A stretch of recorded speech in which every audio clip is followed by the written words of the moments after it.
Hello, everyone, and welcome back to the CanadianGameDevs.com podcast, episode number 173. Going up on podcast services January 18th, 2021 for patrons, January 20th for everyone else. This is a weekly show covering all the games made in Canada and the people who create them. My name's Steven, it's spelled with a PH and an A. So you think it's Stefan, but it's actually Steven. And joining me, of course, is the other main dude behind CanadianGameDevs.com, Steven, and it's spelled PH and an E, but we say Steve, so Steven and Steve, and no one's quite literally ever been confused. No. Never. No, never.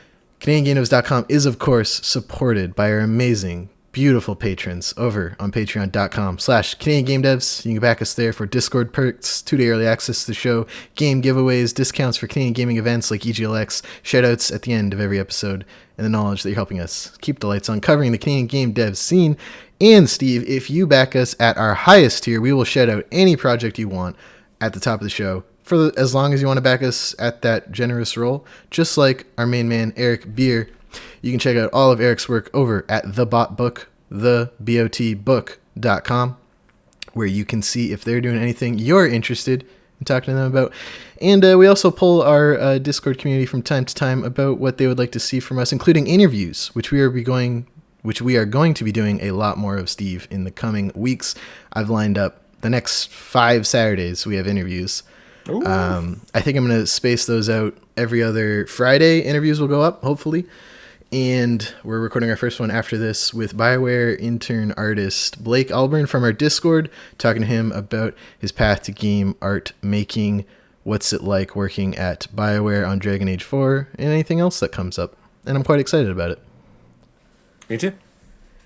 Of course, we also want to plug all the Indigenous supports that we've been plugging these past months, year. It's been a while since all that bullshit out here happened with the lobster fisheries. I wanted to plug all the ways you can help support the Indigenous movements across this land, like Land Back Lane in Ontario, the Wet'suwet'en in BC, and the Micmac out here on the East Coast. All those links are at the top of the show notes. Please consider supporting, and if you want the game angle on that, Night of the Indigenous Devs has a showcase up on YouTube of a bunch of Indigenous game developers' work if you want to support Indigenous artists. Sounds good, doesn't it, Steve? Sounds great. And some jobs. We've been, of course, plugging Achimastawinen Games, looking for an intern video game programmer in Toronto, as well as Canuck Play in Peterborough, Ontario, looking for a senior Unity game developer, and 3D modeler. Also in Toronto, Sleeping Giant Interactive is looking for a character animator rigger. And out here, half an hour east of my time zone, Stormy Shore in Paradise, Newfoundland is looking for a lead 3D artist. Artists, developers, programmers, animators, all those great things on the site, CanadianGameDevs.com/jobs. Wow, that felt like really, like usually I fumble my words a lot, Steve, you know, like in this little intro area, but that was just... That was smooth. You did well. Thank you. How are you doing? We've recording our second episode of 2021. Huge bunch of support on Twitter these past few weeks. We've almost hit 7K. I was joking at the beginning of the month. I was like, hey, what if we hit 7K by the end of the month? But we're on track, honestly. Are we? I haven't checked it in a little bit, but I know like we're got 200 away. Yeah. Oh, I know from the Game of the Year stuff, we got like 300 or 400 people just in that like span of the week or whatever. So it was a pretty great start to the year. Not bad, and some pretty big follows as well. Oh yeah, we're at 6,799. Not bad. Ooh, so we lost one since I checked. Boo, motherfucker. Yeah, if you're listening to this and you don't follow us on Twitter at Canada Game Devs, we post news there. I do the Wishlist This thread every week. Events, jobs, retweets of cool art and random itch.io projects I find, and all the other great Canadian game dev content that you want in your newsfeed. Let's start with some news, Steve. I got 3 news stories for you this week. I'm going to end with, I would say, the biggest one. But first up, Rogue Star Rescue has left early access on Steam. Long time in development. It hasn't left yet. February. Oh my gosh, we did get an email about that. Yeah. Rogue Star Rescue leaves Steam early access next month. Hey, maybe I was just saying that line for all the people listening from February 4th and past 2021.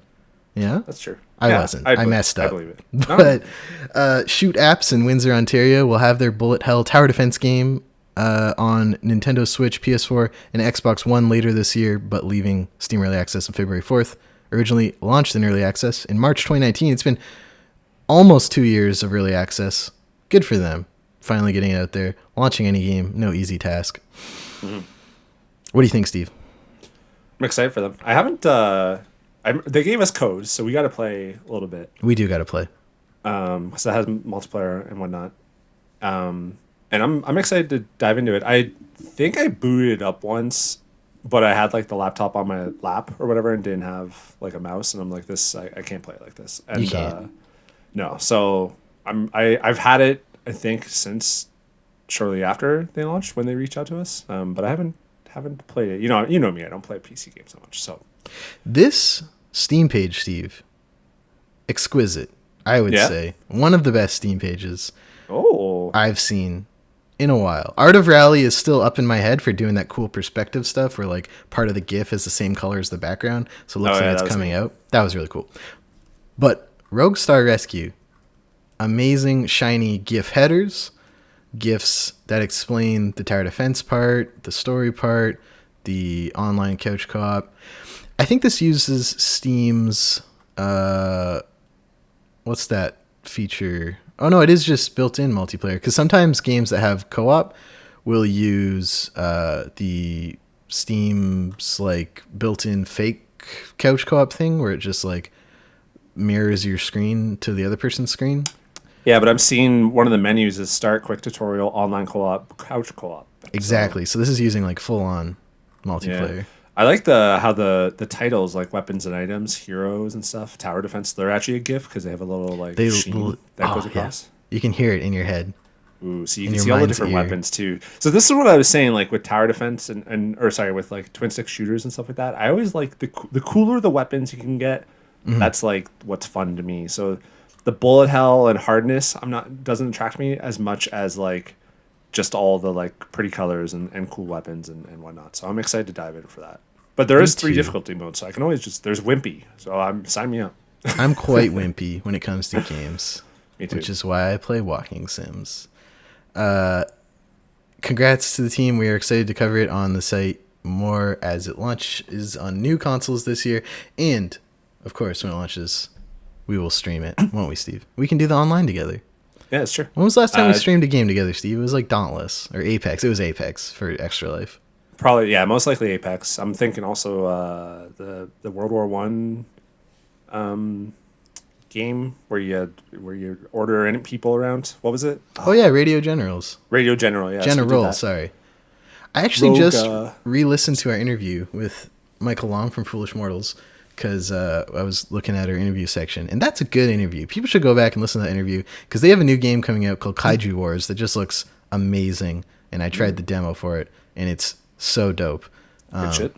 Yeah, people should go listen to that interview, and people should also check out Rogue Star Rescue, which has 35 positive reviews on Steam, by the way. So already, hot damn. Do you think there's any funny ones yet? I live for a good funny Steam review. Let's see. Yeah, you really love this, but anytime you point them out, I don't know. I feel underwhelmed when you try to find these funny reviews, to be honest. Good, decent game should be more reviews because it's an addictive game that reminds me of Enter the Gungeon in terms of using experience points to unlock permanent items. That's not funny. That shouldn't be tagged funny. Let's not look at those reviews anymore. It was a good review, and I like Enter the Gungeon, so that was a good review to sell me on this game. But I wouldn't say it was funny. Anyway, that's Rogue Star Rescue. You should check it out. Next bit of news today, Steve. Cold War strategy simulator Doomsday Room is out now. This one's actually out now on Steam. It's from Doubleton Game Studios in Montreal. It's set in 1947. Doomsday Room is a fictional geopolitical game wherein players convene the world's 7 nations to seek to have their nations prosper while avoiding disaster. Those of you who follow us on Twitch might remember I streamed their earlier game Breacher Story in 2020? 19? I liked it. It was a very thoughtful game about sort of how to be safe on digital platforms, told through a narrative phone experience where like someone's like recruiting you to hack people. And so through being the other side of it, you get a good idea about what's, good phone not etiquette. What's it like? Security protocols. You know, this game nothing like that, Steve. We are now at a round table in front of the big map of the world with the DEF CON going up, and our goal is to make sure everyone stays cool. Cold War, you got to be cool, and no one blows anyone up. What do you think? We did it for a Wishlist This a few weeks ago, but yeah, I remember. Any fresh thoughts? It's interesting. There's a bullet point for objectives: plan a coup or help overtake a government. Kind of hitting a little bit closer to home ooh. now than like 3 or 4 months ago or whatever. No, I'm excited to dive into this too. They gave us codes too. Did they say there was some sort of online portion? Or am I just kind of making that up in my head? You're making that up in your head right now. Yeah, okay. Because the tags are Cold War, strategy, political simulation. So that's some good shit right there. So, and it has a great art style. It's got that like, yeah. What would you say this is? This is like 80s, 70s? 80s, 70s, and like spy, like what's that spy show that everyone fucking loves? Archer. Yeah, it kind of has an Archer look to it of like the 2D characters and just kind of talking in front of like a flat background or whatever. And yeah, Archer's a good But the one. colors are all very like blue and kind of dark and whatnot. So I dig it. We dig it. Doomsday Room. It's out now on Steam. Check it out. You. Next up, Steve, I want to congratulate all the winners of Damage Labs, which we were plugging a while when they were accepting applicants. They just announced their first cohort, studios and founders who are receiving funds through this fund set up through Ontario Creates, Government of Canada, Canadian Foundation Investment Readiness, as well as a bunch of studios that are all chipping in to help fund a new generation of creators. Astro Media Space Cats, Ecosi Games, who I've started following all these people too now so we can cover their work. Killjoy Games, which funny thing about Killjoy Games is one of the co-founders was my professor in 3rd and 4th year. Oh. And they left Games Academia because Games Academia and academia in general kind of sucks. Lane Digital, Paloma Dawkins, Quill Studios. Didn't Quill do Summer of Shiba Inu? Yep. Oh, that was good. Yep, that's them. Good for them. And they said 3 stealth mode studios who aren't ready to go public yet. Ooh. All of these studios will be sharing more about their teams and projects in the coming weeks. And congrats. I'm excited. DMG helped organize a lot of this with a lot of the funding, or like getting the funding, putting together the jury to pick the first cohort, which hopefully is the first of many. And I'm excited to cover all the work and games that come out of this fund. What do you think, Steve? Yeah, good for them. Congratulations. And yeah, the Quill Studios is the only one that I kind of recognize off the bat, but I'm excited to see what comes out of this. It's pretty sweet. They received more than 60 eligible applications from across Canada, every single one of them deserving of the support. So they got a lot of submissions and stuff. So good, which is good. And good. Congrats to the winners. Congrats. That's it for the news this week. Check them all out. KingGameDevs.com. It's time for everyone's favorite segment, Steve. Wishlist This. When I started this show, no, I didn't start the show. When I started on this show, you two, you and Brett, would frequently wishlist games while you were talking about them. So I was like, hey, Steve, why don't I just pick 3 games Canadian made, wholly or in part, that usually have Steam pages, but we've, bent our rules a bit in the past for Game Jolt or Itch.io, or just follow them on Twitter or sign up to their mailing list. But this week is another trio with Steam pages that you have to add to your wish list while we talk about them. Every now and then I get an email from Game Jolt of just telling me shit that's on it, and every single time I'm like, what the is Game Jolt? Like, I never see that name come up other than these emails that I get. It's not the most... It's obviously not Steam or Epic, which are the monopolized PC game market, but they are there. They got some of those Reddit nerds to post shit or something, because... There's a lot of nerds on Reddit. Yeah. First game, Steve. Princess Farmer by Samo B Games in BC. It's coming out in 2021, according to their Steam page. The first line is great. Quote, be the magical bunny farmer you've always wanted to be. Princess Farmer is a charming story meets match 3 gameplay with a host of adorable characters to befriend, mysteries to solve, fashion to collect, smash rocks, make combos, win hearts. this game is as cute as it sounds from the description. They went overboard with the trailers. Like these are more like clips. Like the first like 8 parts of their little scroll bar on Steam are little clips. Yeah, they're just like 9-second things. That's good though. Well, I guess it's basically a GIF, right? Because you need to see the match stuff. The coolest part of match 3 is always when you get a big combo. Like, what does the game do? And that first one kind of shows some like neat stuff. So this is pretty sweet, actually. I would want this on my phone though. Is there?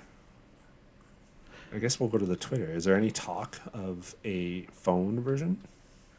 From princessfarmergame.com just redirects to Steam. Never mind. I don't know. I assume, given the horizontal format, although you could just turn the phone sideways, but I'm not sure. Yeah, maybe. Or maybe it's coming to 2021 to PC and consoles. Oh, okay, never mind. Fuck my phone. I'll play it on console. Okay. How would a match game... Put it on Switch. Matching games. I don't have Grindstone yet. I'm waiting for my physical copy. But I assume on the Switch touchscreen, it's great. To be honest, I don't even play Grindstone with the touchscreen on Switch. I play with the Joy-Con. Or with the analog stick. Oh, true. I guess I'm thinking a lot of Matchland, which is like the match game I've played the most, where time is such, like, you want to match really quickly. Yeah, I don't see a timer or anything with this, which is good. But it does combine like the match 3 with the visual novel element. Like you've seen these text box of all the different animals you're talking to. Very expressive, beautiful pixel art. Looks awesome. Yeah, it looks looks straight out of like a Tiny Toons NES game that I used to play. More colors, obviously, more of a palette or whatever, but like it looks just like an NES game. So this is awesome. Steve, I have to ask, is Princess Farmer from Sam O.B. Games in BC on your Steam wishlist? Yes, it is. Excellent. Next game today on Wishlist This, Tribes of Midgard by Norsefell in Montreal. I didn't get a good R there, right? Montreal, Quebec. It's releasing to be determined, and it's out now on a Steam page. Quote, a new game in which players must resist the oncoming invasion of giants during Ragnarok, set in the world of Midgard. Play solo or together to craft legendary equipment and defend your Viking village until the end. It's being published by Gearbox, Steve. That's big. Yeah, I saw that. Gearbox. Good for them. Publishing. Oh yeah, Gearbox retweeted when we did them for Most Anticipated. Double good. Oh yeah, I remember that. Lots of gifts in the Steam page here. Yeah. Okay. Whoa, from a tribe from 1 to 10 players. 10 players. Interesting. That's sick, actually. If you can get that many players, like kind of a raid going on or whatever, like a drop and drop out, that would be really freaking cool. So this looks like a Diablo-ish style thing, right? Like top-down action RPG. That's what I'm getting. I'm seeing the base building. Yeah. And then I've seen the camera really close in on 2 enemies and then super zoomed out, and there's like a Ragnarok beast with a big flame sword. Ragnarok's like, I don't know a lot about Norse mythology. In Thor 3 Ragnarok, the big thing at the end, that's Ragnarok, right? My assumption is that Ragnarok is actually just like the end of time, like like basically the apocalypse. So however that happens. Anyway, there's one of those big things from the end of Thor 3 that kills everything. Spoilers for a 5-year-old movie. In one of these videos that's like super zoomed out. So that's some cool different perspectives on the battlefield. In Norse mythology, Ragnarok is a series of events, including a great battle, foretold to lead to the death of a number of great figures, including the gods of Odin, Thor, blah, blah, blah, blah. Natural disasters and submersion of the world in water. After these events, the world will resurface anew and fertile. The surviving and returning gods will meet, and the world will be repopulated by 2 human survivors. So Ragnarok, it's basically like a restart. It's like so it's like Wind Waker meets the Book of Genesis. You pull out the NES cartridge, you blow it, and then you put it back in. That's Ragnarok. I love that. For them. And I like the look of this game. And if it's 1 to 2 or 1 to 10 players, I know at least 2 players who'll be checking out Tribes of Midgard when it launches soon. Steve. Now, if it's I just want to, it's on Steam, or it's coming to Steam. Obviously. It's coming to Steam. Do we? You want to know? Let me go to their Twitter. I know what you want to know. You want to know if it's going to come to PlayStation. Yeah. Let me see here. I'm not seeing anything. Now, I'm going to go to tribesofmidgard.com. Keep telling me what you think. Would you want to release this before or after the God of War game that's coming out. That's also called Ragnarok? Or no, this isn't called Ragnarok. This is called Tribes of Midgard. But it's similar setting stuff. Do you like? I would think you would want to release. Global release in 2021 on PC and PlayStation 5. Hell's yeah! There you go. You got him, ladies and gentlemen. We got him. Remind me where that's from. Is that? That's when they announced they got Saddam Hussein. Yeah. Okay. Oh, what a joke. Anyway, you're gonna get Saddam or Osama. Saddam. Okay. Obama announced Osama. Remember? Yeah, I remember watching that live. It was like the middle of the night, and he came out, and there's this podium set up in the hallway. My favorite thing about that is The Rock knew something before everyone somehow. How? I don't know, but he tweeted at 24 hours before, just being like, "Just got the greatest news, and I'm so proud to be American." Wait, that's weird. Yeah, if you Google Rock knows about Osama bin Laden, you'll see a thing, and there's I think there's something about it. He has a cousin that was high, or I don't know. I can't remember, but Rock tweeted 24 hours before they announced it or whatever. Interesting. Yeah. It's I don't know why he knows, but it's just funny that The Rock would. I just picture Obama calling him. Dwayne, I got some good news. We have captured Osama bin Laden, and we killed him. He's in the ocean. Bro, let's see. Now, if I'm on Bing, they have Tribes of Midgard as Xbox One, PS4, and PS5. And Wait, PC, what? So. Okay, because when I went to their official press kit, it was also PC and PlayStation 5. So there's a bit of confusion about where Tribes of Midgard is coming to, but I can tell you, most likely, where it is definitely coming to is Steam, and Steve is Tribes of Midgard from Montreal-based Norsefell on your Steam wishlist. Yes, it is. Excellent. Hold the goddamn phone. I'm holding it. There's a PlayStation. There's a PlayStation page for it. They got that Gearbox money, Steve. Oh, but you can't wishlist from the fucking store anymore. Oh my god, I hate PlayStation. So on the PlayStation Store, they have PS5 and PS4. So okay. So it's not PS5 proper, but they got that Gearbox money, Steve. Well, yeah, no, okay. Yeah, you got it. But I wishlist on Steam. There you go. There you go. Last game today on Wishlist This, Neon Blight from Bleeding Tapes, also in Montreal, Quebec, releasing to be determined. You can wishlist on Steam now. Quote, Neon Blight is a 2D cyberpunk roguelite gun store management game. Collect and sell guns, customize and manage your own gun store, fight your way through dangerous levels, and get closer to the ultimate weapon. I like the idea. This is, for those of you who played Moonlighter, Moonlighter's a roguelite where you just go into dungeons and get shit to come back to your little village store to sell. That is kind of what the pitch is for this, but I don't like fantasy nerd shit. I like guns and cyberpunk and shit, so I'm assuming I'm going to enjoy this more than I did Moonlight. Although I did Moonlight's that Academy Award winning movie about the black experience that I didn't watch. But Neon Blight, Moonlighter meets cyberpunk. What do you think, Steve? Looks pretty sweet. Are we going to see an influx of cyberpunk stuff? I don't know. I mean, there was always cyberpunk stuff. There was a lot of good artists and creators on itch.io making cyberpunk content. It wasn't mainstream, and I think the way, obviously, cyberpunk made it, and since AAA takes 4 to 5 years, I don't think Neon Blight would be a response to cyberpunk. No, I don't think so either. But I think if you're talking about AAA, maybe. As someone who just I was never really honestly the only cyberpunk media I've ever consumed in my life is Blade Runner, the new Blade Runner. Same with the developers of Cyberpunk. Zing! No, that was a joke. Anyway, continue. So it's just a genre that I know literally nothing about. So now that I feel like I'm just seeing more of it. But this looks pretty sweet. Again, twin stick shooter. I guess, is it roguelike though? Light. I see Metroidvania, Cyberpunk, Bullet Hell, but I don't. Am I? Oh, it's right in the Steam description. Is roguelite. Oh, it's not a tag yet. That's okay. Gun store man. I want to see a bit of the gun store management part of it. I'm seeing different pedestals I can put stuff on and put price tags on, which is and it looks like you can kind of rearrange your store. I'm more intrigued, to be perfectly honest. I'm more intrigued by that stuff and how that plays out. Also, the ultimate weapon. I want to know what the ultimate weapon is. So in Gungeon, it's the gun to kill time. So you got to beat that. Neon Blight, if you're listening. I mean, Bleeding Tapes. It's a good Steam page, Steve. Lots of tight gifts in the description. Got a key feature list. Join the Discord.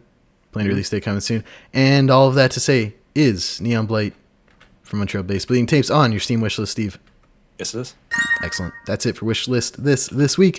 If you want to get your game in this segment, I want to talk about your game. Steve wants to talk about your game. Steve's wishlist and my wishlist. I do wishlist all these games. We don't talk about that because I usually just ask Steve after I found the game and put it in this list for him to look at and talk about with me. But I do wishlist them. I was wondering. we get the same giant email every time there's a Steam sale. It's like 296 games are on sale. Oh yeah, because like I've made this joke to you before, but like the only time I open Steam is for this podcast, and the only things I ever wishlist are these games.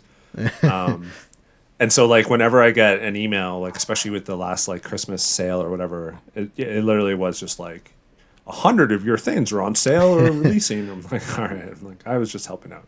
100 divided by 3, that's like 32, 33 episodes. Yeah. Well, here, let me see. What was it? Because Doomsday Room is now available on Steam. Parkasaurus and one other item from your Steam wishes is on sale. Parkasaurus looks fun. I want to play Parkasaurus, Steve. Yeah, Parkasaurus does look fun. I just want to see here, Jotun and 25 other games from your wish list, plus thousands more. So thousands more. But anyways, go wish list these games. It helps. As someone who currently has a game on Steam page coming out soon, wish lists help. Let's talk about some Discord discussions. We skipped over that last week to go over our winners, but I've pulled out a couple key conversations I've identified from the past week of discourse on our Discord. P&P Games, a Winnipeg used game store, which Steve hadn't heard about before, unless you just forgot. Had you heard of P&P before? No, I don't remember. Like when you posted that, I didn't know what it was or anything like that. I don't think I've ever been to one. I love P&P, Steve. So when I was like a kid and I started getting like N64 carts to like put in the cartridge, they don't sell them anywhere near me. So I would go on eBay, and P&P was one of the sellers on eBay. So that's how I first heard about them. And I've been out west 2 or 3 times. Each time I've gone to a P&P and spent like 4 hours there. And it really annoyed the clerks there, except for the one lady. She was really nice. We talked a lot, but shout out to that lady. So it's possible that I've used them through eBay and stuff like that, but I quite possible didn't know them. But and they have an amazing website, as you discovered, I think. Yeah, there's some good shit on there, and like, yeah, I'm trying to build up the Sega Genesis collection. It's put on hold a little bit while we just kind of we're moving soonish, so we're just like, I have nowhere to put it. Like I haven't even hooked up the Sega Genesis, so I'm like, before I spend more money, should maybe at least like get a place to put this shit. Yes, you before I drop, because the original goal was to get Streets of Rage 1, 2, 3, and 4 lined up nicely, full box, full cart. What was it? Clip or because it's cartridge.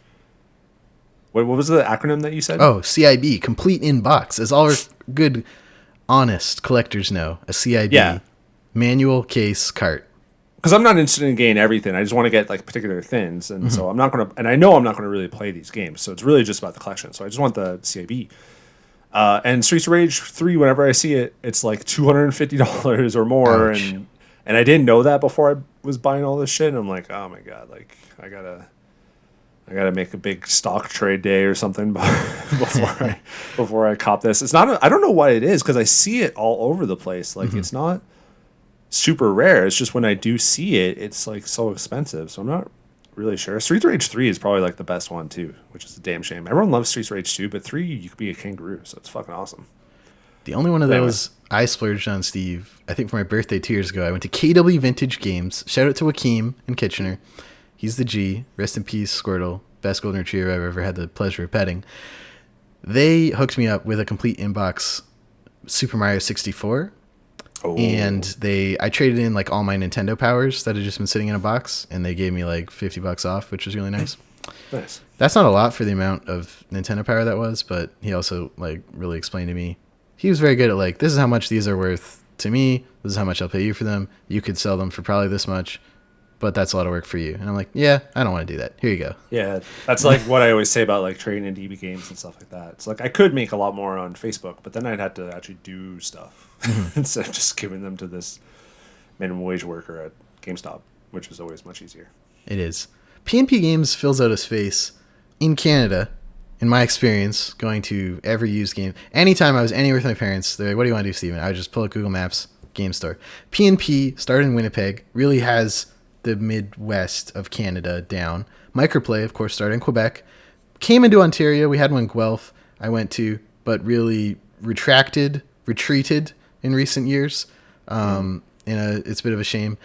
Jumbo Video, Steve, had an amazing game section. I don't know if you ever rented any games. You had the Blockbuster in Owen Sound. Yeah, we had the two Blockbusters. When I lived in Guelph, we had the Microplay, and even the Rogers Video actually had games there for a little bit. So good stuff. That's my.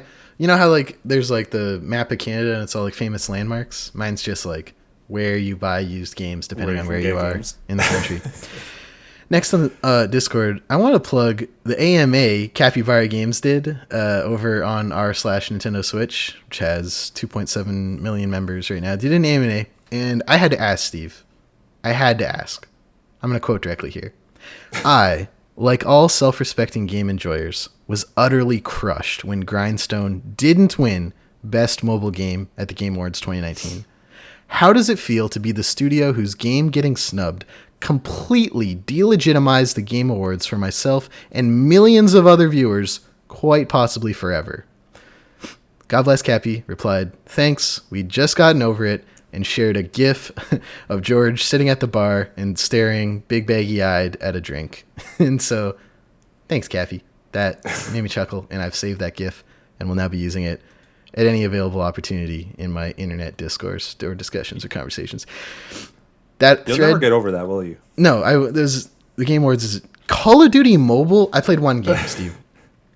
I played one game of Call of Duty Mobile. The best thing you can say about Call of Duty Mobile is that it's a great example of why you should play a Call of Duty game on a console. This thread's really good though, Steve. There's lots of great stuff in there. It's I'll link it in the show note if you want to go look at all the questions people got asked. Lots of interesting things going on. Was there anything about like more ports to other consoles? Every person who asked, they were like, can't comment on it, but we note everyone who's interested. And most people are asking about PC, honestly, but I know you want to get a platinum in this game on your PlayStation 5. Oh, I would buy that game again on PlayStation. Oh, if it came out. It would be one of the rare games that I would have on 3 different platforms, so. It's the only Cappy game since their mobile one or web one not to come to a PlayStation platform. So, do with that information. Especially because Below came out. So, and that's Super Time Force. What about Swords and whatever it was? Is that on? Let me see here. Actually, that might not be, which would be a shame. Below everyone should play that. Okay, Let's Play Heroes is on there. Don't Starve, Shipwrecked, which they work with Clay, is on PS4. Super Time Force, Sound Shapes, Super Brothers did not come to PS4. Interesting. Or okay, Xbox. but that's not they co-developed that. All of their main developed game, Below, Super Time Force Ultra, Critter Crunch. Yeah. Anyway, I'm saying, Steve, probably. I wonder if they still have the code for these like mobile games before mobile games were a thing. How do you mean? Like Pillow Fight on BlackBerry.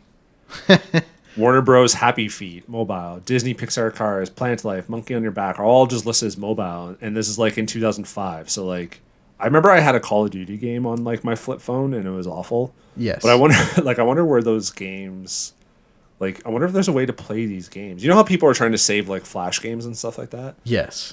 I wonder if these games like will ever see the light of day. Because didn't we were discussing this on Discord too. There's like a Doom RPG. Yeah. But it was from like the flip phone days. And remember N-Gage? I don't know how old you were when N-Gage was a thing, but I have no idea what an N-Gage is. Oh my god, really? Oh, look up N-Gage, dude. N-Gage is like the perfect example of like before, like ahead of its time, because it was gaming and a phone. This is hideous. hideous. It's disgusting. But it had like a FIFA It had Spider-Man Tomb 2, Raider, Splinter Cell Chaos Theory, Pathway Worms to Glory, World Party, some Call Tom of Clancy Duty games. It had an Elder Scrolls game. No, that's a joke. I was gonna say I saw a couple jokes here.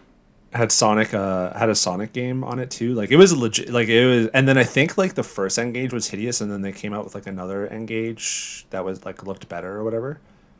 Yeah, N-Gage cute. No, it's still bulky, but like this was like early 2000s, so like it was ahead of its time. People didn't really. I think like in order to change cartridges, you had to take out the batteries or something like that. It had a weird.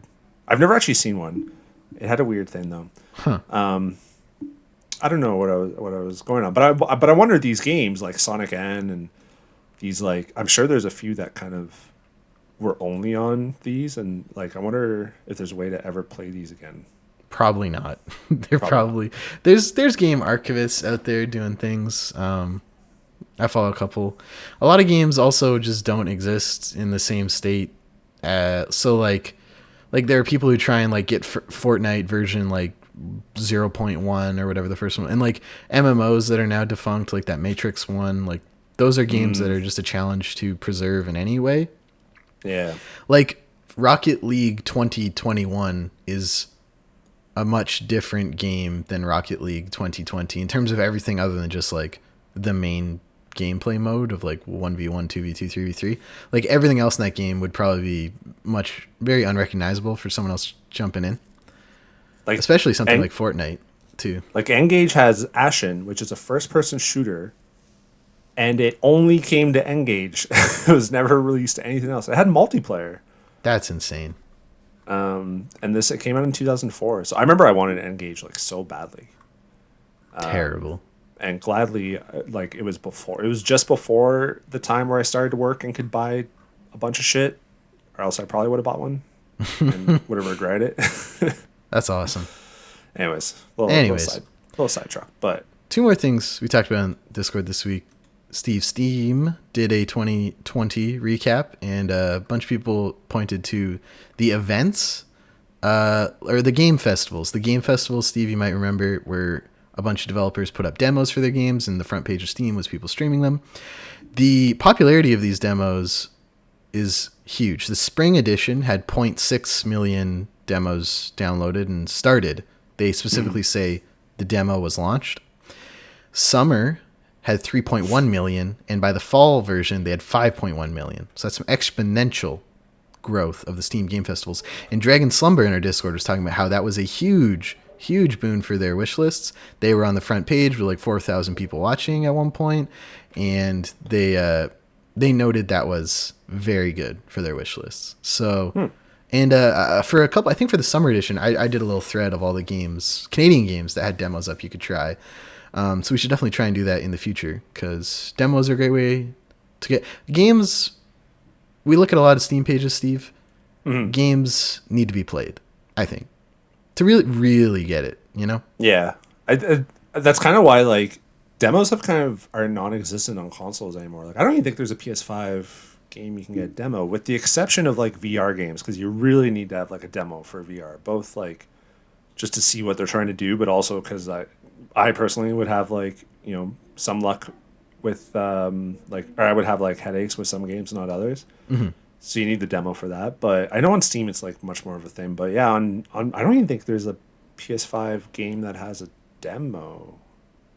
The demos are also, like, people talk about Steam's refund policy. It's a good policy. I think GOG's is much better. And PlayStation and Xbox are now obviously working on it after Cyberpunk. But the demo is a curated experience of the game. Like a refund, like you just download the full game and play a little bit. Demos are like the developers like, this 20 minutes best showcases what I'm trying to do here. And that's what I think is missing. And I hope the Steam Game Festival success, runaway success, means demos are coming back. Every single game that launched on Xbox Live from like the start to whenever Xbox One launched needed a demo to have a Steam page or have a store page. Oh yeah, that's right. I remember that. So, but like again, that's something else developers have to think about. And as someone who's working on a game right now, where we're looking at a bunch of things we have to do, I understand why creating a specific demo. And a lot of times I'm sure it was just like, pull a level out of the third chapter and just, I don't know, put it in there. But I like the demo, Steve. Yeah, I like demos too. To be fair though, I don't know if I ever bought a game because of a demo though. It's always kind of like a game I'm excited to get and will most likely get anyways, and then I just play it because I'm like, it's like a confirmation.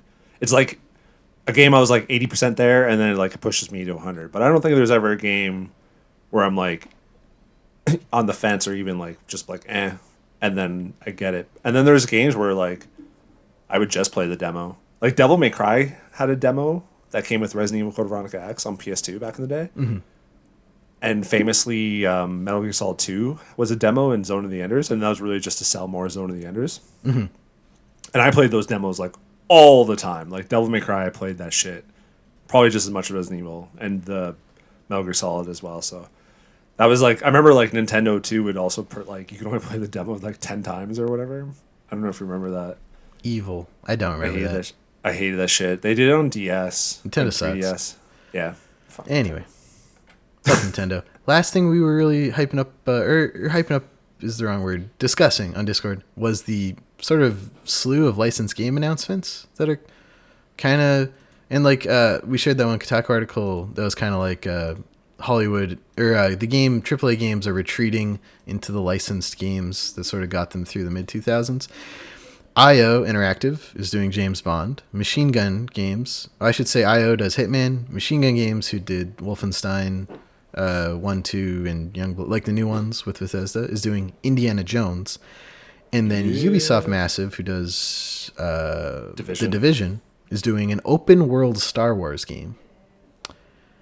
And I don't know, of all of those, I think James Bond Hitman developer is like that kind of makes the most sense to me.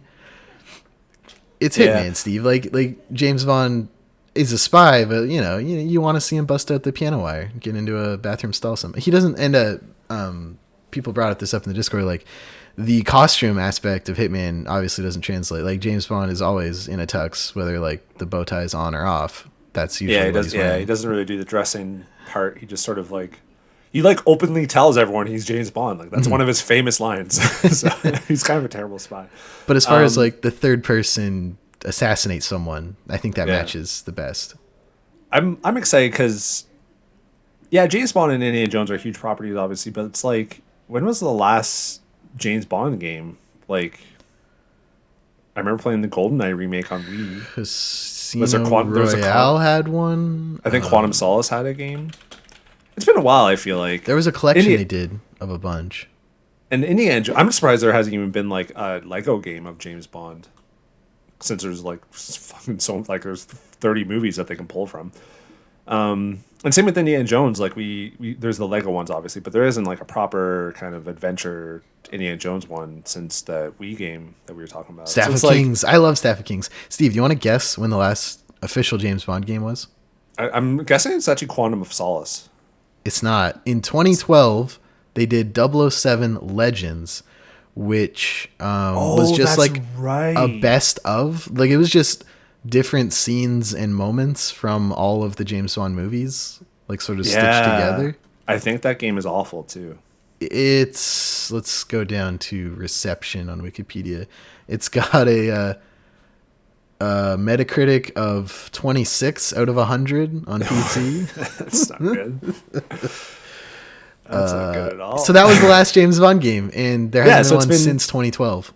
Yeah, so it's been 8 years. Indiana Jones, it's been more. It'll be like 10 or 12 by the time it actually comes out. Yeah, exactly. So I'm excited for those things. Indiana Jones especially. That's probably, of the three, that's the one I'm most excited for. Now, Star Wars, like, there's, whatever. We used to fucking get a Star Wars game every 6 months. Star Wars is whatever. Yeah. So I'm, and I still stand pat on our Ubisoft thing.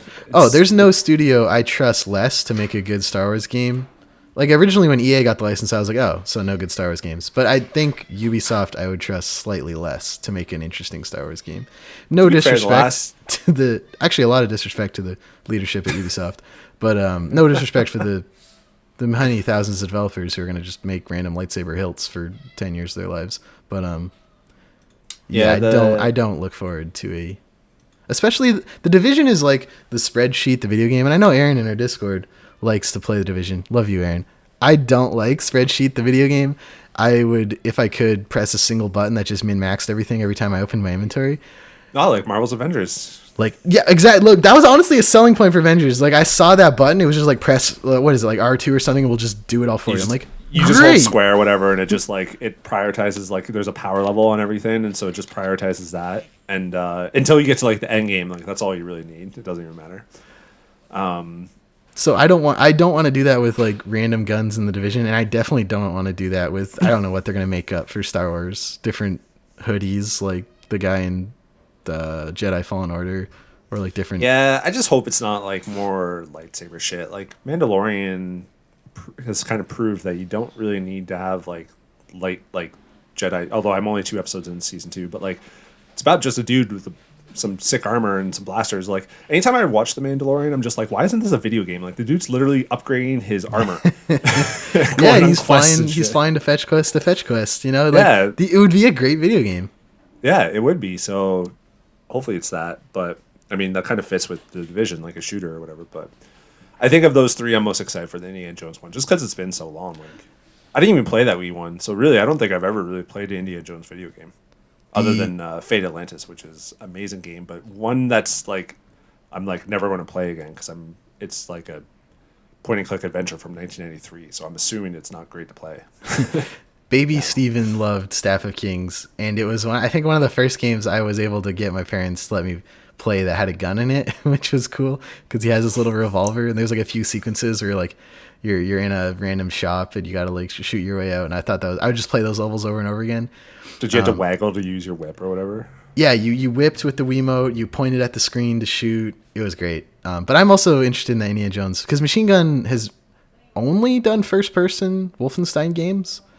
And I think so. Yeah, I think they're created to make that first one. Indiana Jones has to be third-person, Steve. Like, I would be impressed if they went first-person, like as a direction for that character-driven adventure game. If they went first-person, I'd be like, okay. Like, bold. Let's see how it pays off. But I have to imagine it's third person, you know? Yeah, they've done all the new Wolfensteins that happened, and then a Quake Dimension of the Past, which was probably first person because it's Quake. First person game. So yeah, that's what the big thing with Indiana Jones. I'm like, are they really gonna do a first person Indiana Jones? That would be crazy because essentially Uncharted was the video game Indiana Jones. Like the first 3, all the Uncharted games are video game Indiana Jones. Yeah. And yeah, like I can only see it third person. So I almost want them to try and do it first person. Just like, what would that be like? But I kind of want them to stay third person. Yeah. I'm excited. I mean, we probably won't see these games for like at least 2 years. No, yeah. Definitely years down the road. Yeah. That's it for our Discord discussion. You should join our Discord. I'll put a link to that starting this episode in the show notes too. Toss it at the top somewhere.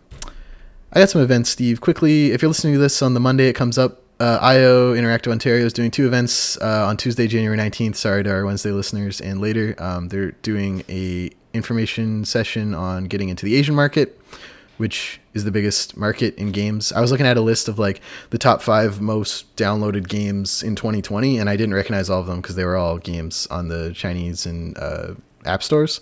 But like, Steve, like the 10 most popular games in the world right now, we've never played. And that's because they're on the Asian markets. Makes sense. If you want to get your game into that market, check out that Interactive Ontario event. I remember, very random. I remember going to like EGLX with a buddy, and there was like some like shooter game, and they as like advertised as like a sponsor of one of the events, and I don't even remember the name of it, and it was like the most popular game in the world, and my friend and I were like, no, it's not. Like there's no way. And someone overheard us, and they're just like, no, it's played by like 500 million people in the Asian market. And we're like, oh, okay, that makes sense. Yeah, it's that's where you got to be, you know, like quickly becoming the most sought after translator is simplified Chinese. If you look for that anywhere, that's where you want to get your game.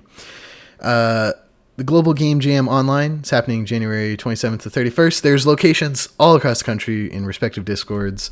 The Interactive Society of Nova Scotia has a bunch of in-person and digital meetup jam sites out here. I'm assuming all the provinces with conservative premiers should be doing online only sites. That was a joke at how badly they're handling COVID. And I think the official website, which is globalgamejam.org, has all those sites. Like location you would go to do the game jam, for those of you who maybe haven't been to one before. But then there's also ways to connect over Discord and stuff and make a game with someone. It's fun. I've done it 2 times. Yeah, 2 times during school. Really enjoyed it. It's fun seeing what everyone makes. And game jams are a great way to fill out your portfolio. Unity Club is returning Monday, February 8th by Dames Making Games Toronto. And the Dames Making Games annual general meeting, which is open to all members, is the end of February 27th. Just go to dmg.to to see all their events. And joined this Unity Club because I've been dabbling, like just playing around, nothing worth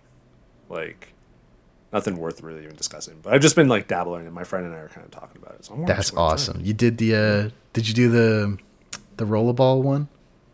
No, it's like the one is like a platformer template or whatever. Oh, you go like 2D or 3D platformer? 2D. Okay. They changed their name. It used to be Unity 3D. And then they were like, oh, people like to make 2D games with this. All right. Should have got that IPO, Steve. It's already gone up. I know. Has it? Yeah.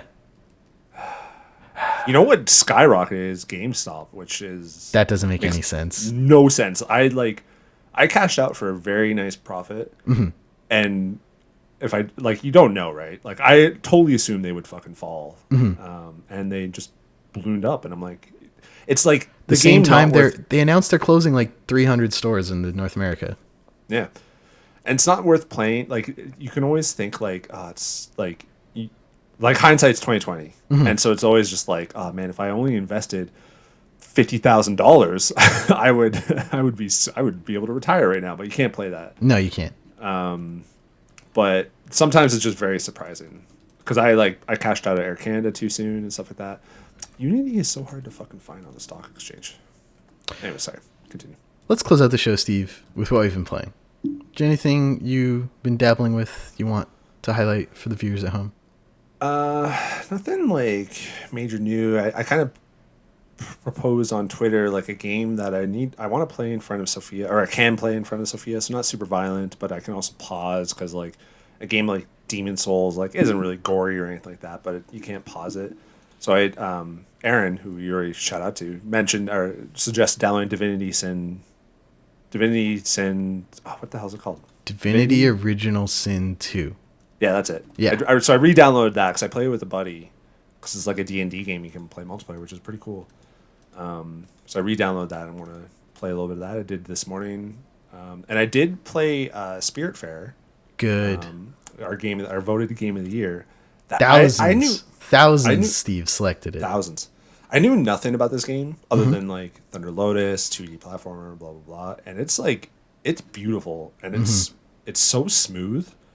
And I'm like, damn, I wish I had gotten it sooner. I'm only like an hour in, but like the whole concept of it is just very like warm and cozy, and it's like not stressful. And you're just the like kids fishing. Would say, Steve. Yeah. Vibes. Oh, is that what the kids say? It's got vibes. Oh, okay, I don't know that. But anyways, you playing on a PC or Xbox? Xbox. Got the PC. Got the Game Pass. You know, I was like, oh, do I get it on PlayStation? Because I'm more likely to play it, but I'm trying. It doesn't make sense. You got Game Pass. Yeah, I want to obviously throw love to these developers, but like $40, like maybe if it drops down to like $15, $20, I would cop it on PlayStation. Or but like a physical copy maybe someday. They've done limited run in the past. I have Sundered. I got a physical copy of Sundered from limited run. So. Damn, I remember thinking of going into Unity when it was like $80 and thinking I was too late, and it's now $148. I'm such an idiot. I don't know stock. Don't listen to me about stocks. Don't listen to Steve about stocks. This anyway, week, Spiritfarer really good, but I haven't really been. I've been kind of just dabbling in random things. Yeah, I don't really have a lot to report back. I don't know. I've been playing Apex every day with my friend, getting the dailies, and that's really all the gaming I can muster at the moment. I did pre-order Cyber Shadow, which is like a Ninja Gaiden. Yes. looking game. First week of February, right? No, last week of January. Oh, okay. And actually, I'm stoked for that shit. That looks so good. Shovel Knight's, Yacht Club's, who developed Shovel Knight's first publishing game. Yeah. And basically, it looks like a Ninja Gaiden, like the NES style Ninja Gaiden, which are amazing games. And I was tweeting to someone online. I played Ninja Gaiden on NES all my life. I've never beaten it. It's so impossible. And someone tweeted the final screenshot because it's also one of the earliest games that has a story. There's cutscenes in it. Mm-hmm. And he posted something that's clearly the ending cutscene. I was just I've never seen this this image in my life. That's awesome. I'm excited for that. The Medium also comes out on Xbox. I got that. I downloaded that already. That's Game Pass. Because they say it's only possible on these new consoles because it's going to switch. You can switch kind of sort of like in Titanfall 2 and Legend of Zelda, Link to the Past. You could switch back and forth between these two areas, but they were set. They were set places or where you could do it. The game would do it for you. Yeah. Whereas I guess in the Medium you could do it anytime you want, and you're going to need to do puzzles and shit. So it's running the game twice in the background. It's a lot of memory is being used. Yeah, I don't really I don't know. It's also the very first Xbox S only game, so Xbox X. So kind of just want to try that out. But excellent. We'll be back with impressions whenever those come out, end of January, and then a few weeks later probably for when's the Medium? I think it's also end of. I think they're both the same week, last week of January. Is the Medium Dontnod? Because they're in Montreal. I didn't look it up actually. Hold on. Nope, it's the Bluer team who did the Blair Witch game. Anyway. Oh, yeah, you're right. Yeah. So no.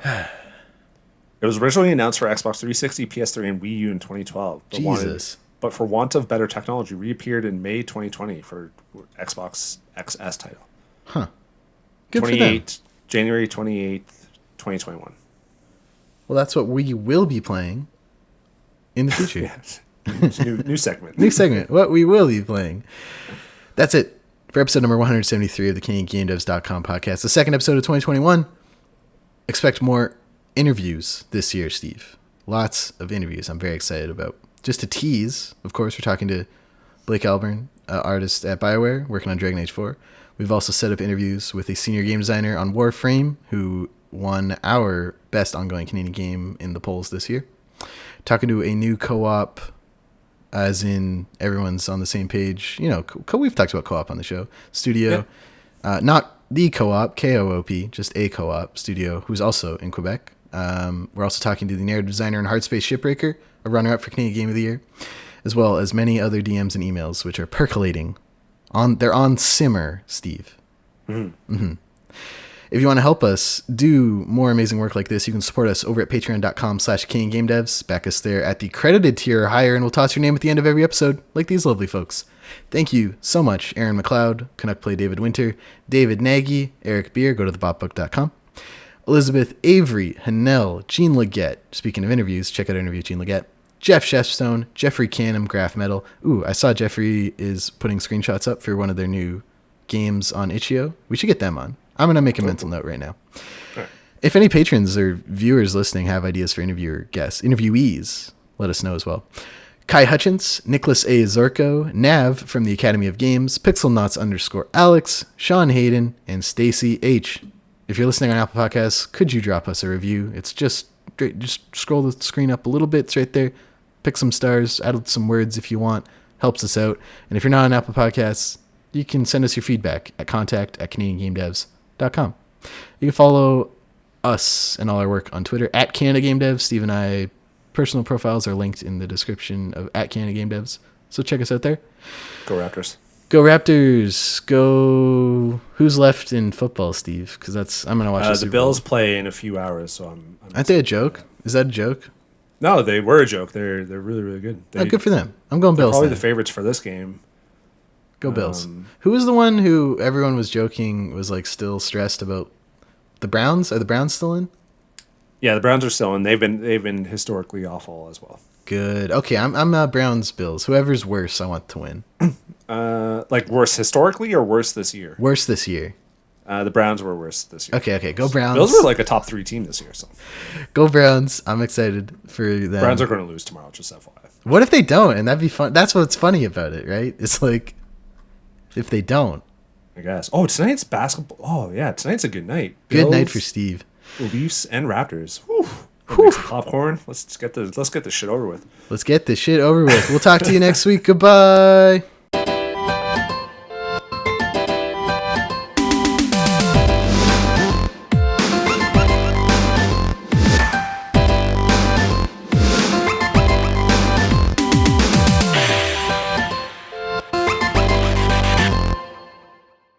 Well, now I need to know who Jimmy Wales was. I don't like these quotes at all. An American-British internet entrepreneur and former financial trader who co-founded Wikipedia. Oh, Wikipedia got me through high school. And university, for that matter. Yeah, same as you.